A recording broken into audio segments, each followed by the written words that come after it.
বিসমিল্লাহির রহমানির রহিম। আসসালামু আলাইকুম।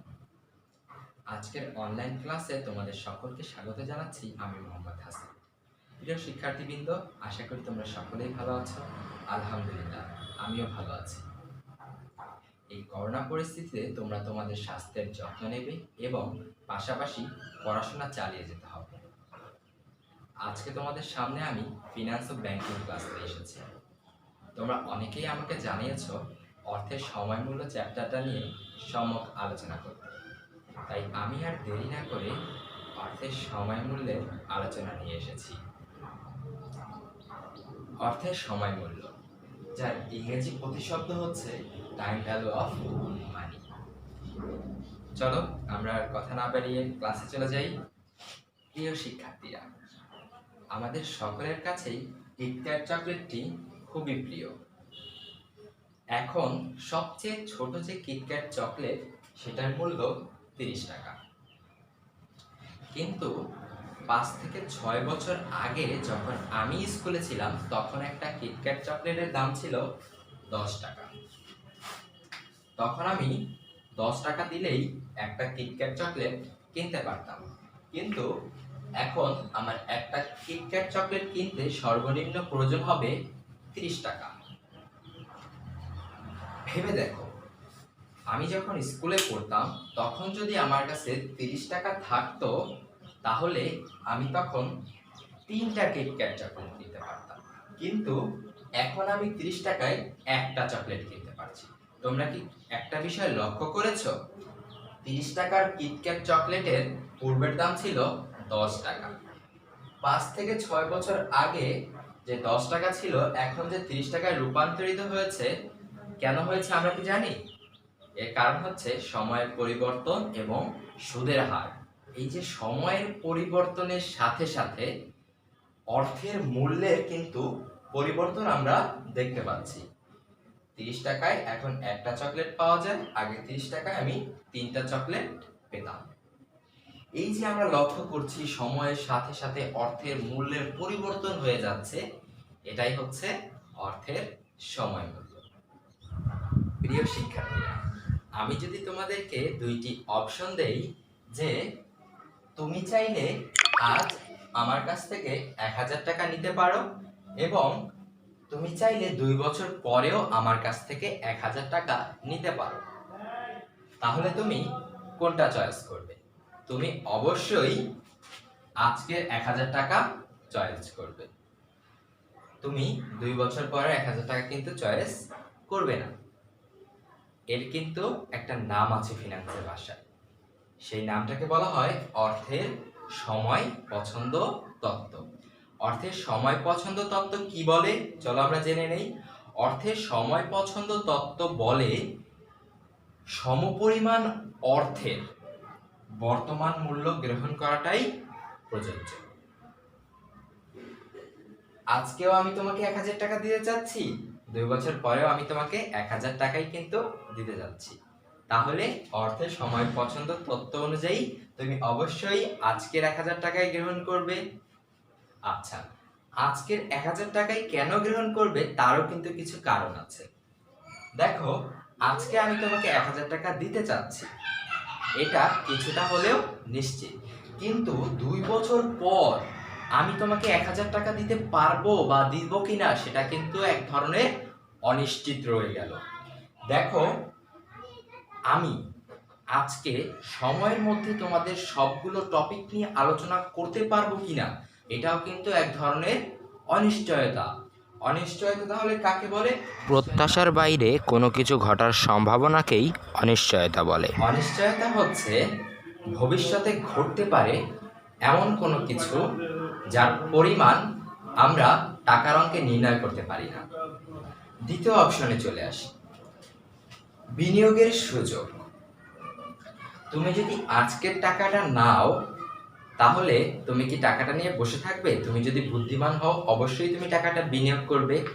টাকাটা যদি তুমি ব্যাংকে রাখো আর ব্যাংক যদি তোমাকে 10% হারে সরল সুদও দেয়, তাহলে তোমার কত টাকা দাঁড়াবে? চলো আমরা নির্ণয় করে দেখি। তোমার সময় হচ্ছে 2 বছর। আর ব্যাংক তোমাকে দিচ্ছে 10% হারে সরল সুদ। আচ্ছা, তাহলে যদি তুমি টাকাটা ব্যাংকে জমা রাখো তাহলে তুমি সুদ পাচ্ছ 200 টাকা এবং তোমার আসল তো 1000 টাকা আছেই। সব মিলিয়ে তুমি 2 বছর পরে পাচ্ছ 1200 টাকা। তাহলে দেখো শিক্ষার্থীরা, তোমরা যদি 2 বছর পরের 1000 টাকা নিতে তাহলে কি তোমরা বিনিয়োগের সুযোগটা পেতে না, তোমরা বিনিয়োগের সুযোগটি হারিয়ে ফেলতে। ভোগের অগ্রাধিকার বলতে আমরা কি বুঝি তা আমি একটা উদাহরণের মাধ্যমে তোমাদেরকে বোঝাতে চাই। ঈদে আমরা সবাই কম বেশি সালামি পাই। তোমার বাবা যদি তোমাকে বলে যে তুমি এইবারের ঈদে 1000 টাকা না নিয়ে আগামী ঈদে 1100 টাকা নিও, তুমি কি করবে? তুমি কি 1100 টাকার জন্য অপেক্ষা করবে, নাকি আজকেই তুমি বা এইবারের ঈদের সালামি তুমি এইবারেই পেতে চাইবে? অবশ্যই তুমি এবারে ঈদের সালামি এবারেই পেতে চাইবে। আমাদের হিউম্যান সাইকোলজি বলে যে আমরা বর্তমানের টাকা বর্তমানেই পেতে চাই। মুদ্রাস্ফীতি বলতে আমরা কি বুঝি? সময়ের সাথে সাথে অর্থের মূল্য কমে যাওয়া। আজকের 1000 টাকা দিয়ে তুমি যে পরিমাণ পণ্য কিনতে পারবে তা কি তুমি 2 বছর পরের 1000 টাকা দিয়ে কিনতে পারবে? অবশ্যই না। আজকের 1000 টাকায় তুমি যে পরিমাণ পণ্য কিনতে পারবে 2 বছর পর তুমি হয়তো 1100 কিংবা 1200 টাকায় সেই পরিমাণ পণ্য কিনতে পারো। এর একটা উদাহরণ যদি আমরা টেনে আনি, শায়েস্তা খানের আমলে 1 টাকায় 8 মণ ধান পাওয়া যেত। এখন কি 1 টাকায় আমরা 8 কেজি ধানও পেয়ে থাকি? পাই না কিন্তু। ঠিক তেমনি আজকের 1000 টাকা দিয়ে আমি যে পরিমাণ পণ্য কিনতে পারি 2 বছর পরের 1000 টাকা দিয়ে কিন্তু আমি সেই পরিমাণ পণ্য কিনতে পারবো না। তাহলে মুদ্রাস্ফীতি কি বলতেছে? মুদ্রাস্ফীতি বলতেছে পণ্যের মূল্য বৃদ্ধি পাচ্ছে আর আমার ক্রয় ক্ষমতা কমে আসতেছে।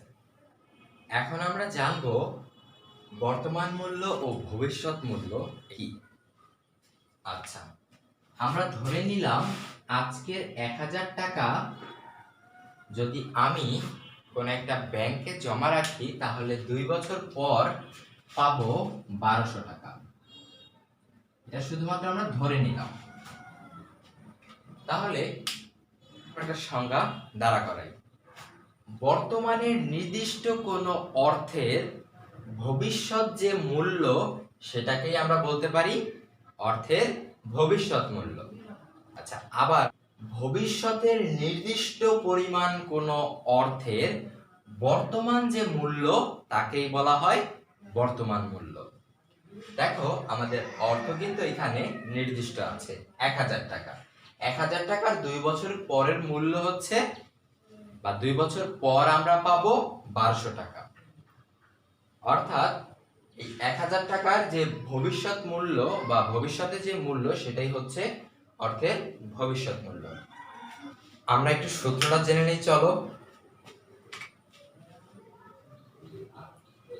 PV is equal to FV by 1 plus I power n। আচ্ছা, বর্তমান মূল্য নির্ণয় করার সময় আমরা FV অর্থাৎ ফিউচার ভ্যালু বা ভবিষ্যৎ মূল্যকে 1 plus I পাওয়ার n দ্বারা ভাগ করি।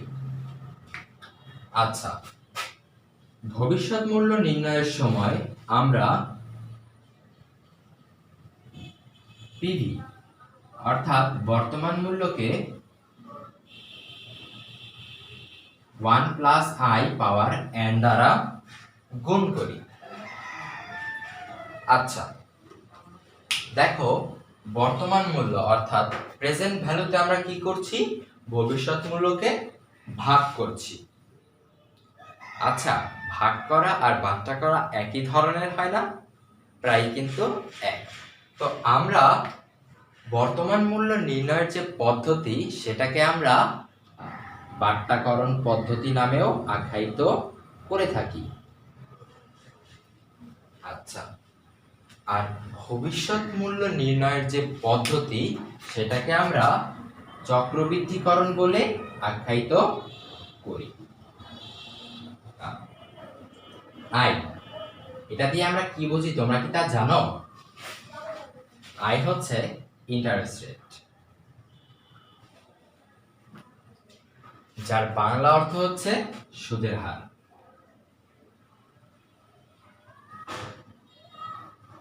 তোমরা কি জানো প্রিয় শিক্ষার্থীরা সুদের হার কয় ধরনের? সুদের হার কিন্তু দুই ধরনের, সরল সুদ আর চক্রবৃদ্ধি সুদ। তোমরা এখানে একটা বিষয় লক্ষ্য করো, তোমার কাছে যদি 1000 টাকা থাকে, সেটাকে যদি তুমি 2 বছরের জন্য জমা রাখতে চাও এবং ব্যাংক যদি তোমাকে 10% হারে সুদ দেয়, তখন সরল সুদের ক্ষেত্রে তুমি প্রথম বছর পাবে 100 টাকা সুদ, দ্বিতীয় বছরও ঠিক 10% হলে তুমি পাবে আরো 100 টাকা, আর তোমার সুদের পরিমাণ দিয়ে দাঁড়াবে 200 টাকায়। এছাড়াও তোমার আসল তো 1000 টাকা আছেই, তাহলে তোমার মোট টাকার পরিমাণ গিয়ে দাঁড়াবে 1200-তে। তোমরা কি একটা বিষয় লক্ষ্য করেছো, প্রথম বছরের সুদ ধরা হয়েছে 1000 টাকার উপর এবং দ্বিতীয় বছরের সুদ ধরা হয়েছে 1000 টাকার উপর। আচ্ছা, তোমার এই 1000 টাকা কি সেটা কি তোমরা জানো? 1000 টাকা হচ্ছে তোমার আসল, অর্থাৎ আসল টাকার উপর যে সুদ ধরা হয় তাকে আমরা বলি সরল সুদ। আচ্ছা, জেনে নেই তাহলে চক্রবৃদ্ধি সুদ কোনটা। তোমার কাছে কিন্তু 1000 টাকাই আছে, আর ব্যাংক তোমাকে 10% হারে চক্রবৃদ্ধি সুদ দিচ্ছে। তাহলে তোমার টাকা কিভাবে আমরা নির্ণয় করবো সেটা একটু দেখে নিই। আচ্ছা, ব্যাংক তোমাকে প্রথম বছর 1000 টাকার উপর 10% অর্থাৎ 100 টাকা সুদ প্রদান করবে। দ্বিতীয় বছর কি হবে? দ্বিতীয় বছরে তোমার এই 1000 এবং 100 টাকা যোগ করা হবে, তাহলে মোট দাঁড়াবে 1100 টাকা।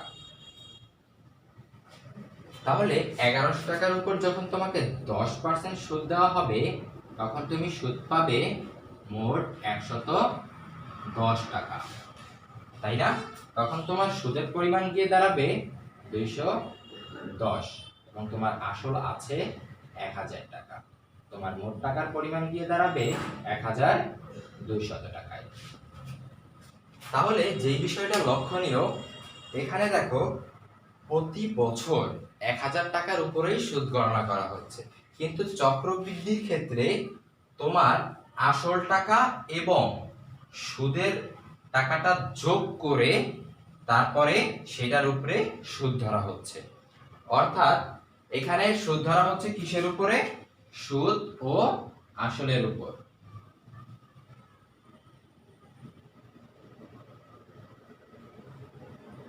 আর সরল সুদের ক্ষেত্রে শুধুমাত্র সুদ ধরা হয় আসল টাকার উপর। তাহলে আমরা বলতে পারি শুধুমাত্র আসল টাকার উপর যে সুদ ধরা হয় তাকে বলা হয় সরল সুদ, আর সুদ ও আসল টাকার উপর যে সুদ ধরা হয় সেটাকে বলা হয় চক্রবৃদ্ধি সুদ। চলো আমরা এবার এন সম্পর্কে জেনে নিই। এন, যার ফুল মিনিং হচ্ছে নাম্বার অফ ইয়ার, যেটা কিনা আমরা সময় বুঝি।